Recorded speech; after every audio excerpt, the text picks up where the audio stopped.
अस्सलाम वालेकुम, मैं हूँ फ़हीम इरशाद। ये कहानी जो आज मैं आपसे शेयर करने लगा हूँ, ये मैं डेडिकेट करता हूँ अपने जैसे बहुत सारे लोगों को जो कि थोड़ा सा पढ़ लिख गए हैं और वो जॉब्स कर रहे हैं, लेकिन उनके दिल में कुछ अपना काम करने की तमन्ना है, लेकिन वो अनफॉर्चुनेटली अपनी जॉब के कंफर्ट जोन से बाहर निकलने का जो है वो जसारत नहीं कर सकते। उनमें मैं भी शामिल हूँ।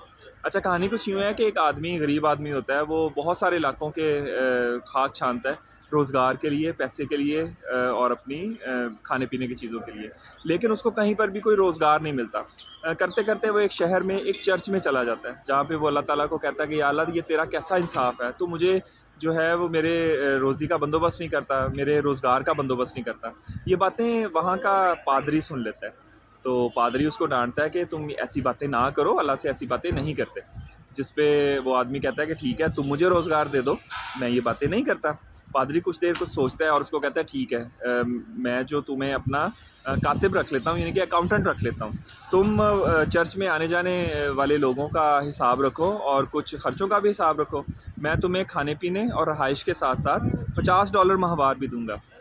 वो आदमी खुशी खुशी उसकी बात मान लेता है। वो हर रोज़ तमाम तफसीलात से पादरी को आगाह करता है। एक हफ़्ता जब गुज़रता है ना, तो पादरी कहता है कि जाओ वो रजिस्टर लेकर आओ जो मैंने तुम्हें दिया था और मुझे सारा हिसाब किताब दिखाओ। तो वो आदमी कहता है कि मैं तो पढ़ना लिखना नहीं जानता, तो इसलिए रजिस्टर में तो मैंने कुछ नहीं लिखा, मैं तो सारा हिसाब ज़ुबानी याद रखता हूँ। जिस पे पादरी बड़ा गुस्सा होता है, वो कहता है नहीं, मुझे तो एक पढ़ा लिखा इंसान चाहिए, पढ़ा लिखा बंदा चाहिए जो कि ये तमाम रिकॉर्ड मेंटेन कर सके, लिख पढ़ सके। मैं तुम्हें नहीं रख सकता, ये लो $50 और तुम जाओ कहीं और रोज़गार ढूंढो। खैर वो $50 लेके बाहर निकलता है। बाहर निकलता है तो क्या देखता है कि दो आदमी आपस में बातें कर रहे होते हैं, जिसपे एक दूसरे को कहता है कि ये लो $50, तुम इससे अपना कोई कारोबार शुरू करो और जैसे ही कारोबार तुम्हारा चल पड़ेगा तो मुझे मेरे पैसे प्रॉफिट समेत वापस करो।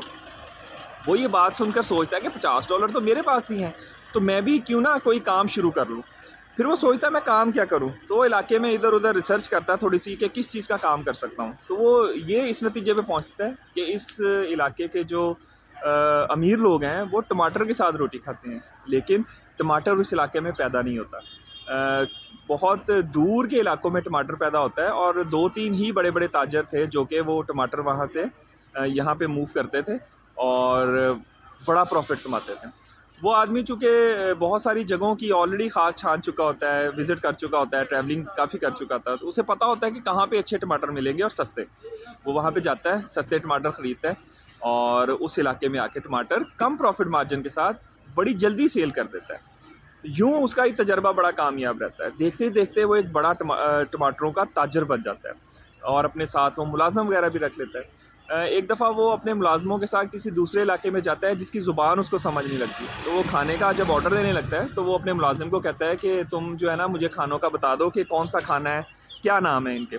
तो मुलाज़िम कहता है कि सर आपको ये ज़ुबान नहीं आती। उसने कहा ज़ुबान, मुझे तो लिखना पढ़ना भी नहीं आता। तो वो बड़ा हैरान होता है, कहता है सर अगर आपको लिखना पढ़ना नहीं आता तो आप इतने कामयाब हैं, और अगर आप लिख पढ़ लेते, कुछ पढ़ना लिखना जानते होते, तो आज आप कहाँ होते।